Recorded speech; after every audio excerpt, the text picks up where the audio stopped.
So this is me actually running our application on a physical device.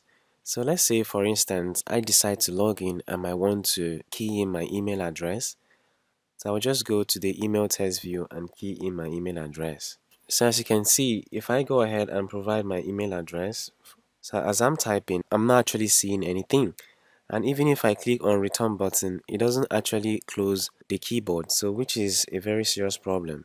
Because after entering some input in your test field, you actually might want to close the test field and proceed to the next test field. So on a physical device, this is a very serious challenge. But if you're running and testing your app on a simulator, you probably might not experience this issue. So we need to go ahead and solve this for all the test fields that we have in our app currently. So I'm going to go into my login view controller. So I'm going to go ahead and say email test dot should return. So this is going to be a delegate.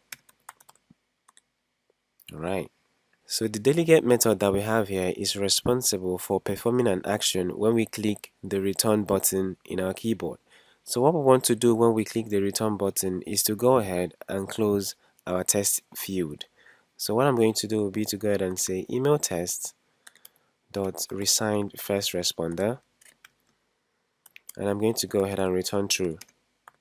So this short code that we have here will go ahead and hide our keyboard after editing or after providing input for our email test field.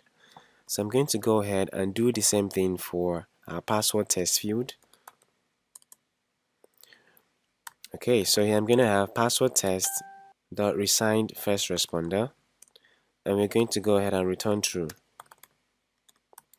So another very conventional thing that most recent apps have is that when you tap on other places that are not in the keyboard, it will also go ahead and hide the keyboard.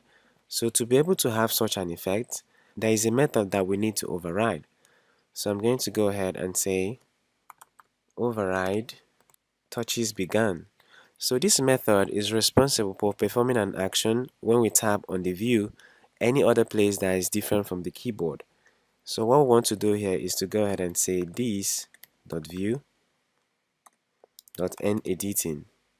So what we want to do here is to go ahead and stop all editing, and what this means is that our keyboard will also hide itself. So this is exactly what we need to do to resolve that issue. So what I'm going to do will be try to run our app again. Okay, so our build is successful. Alright, so let's go ahead and run this on a physical device.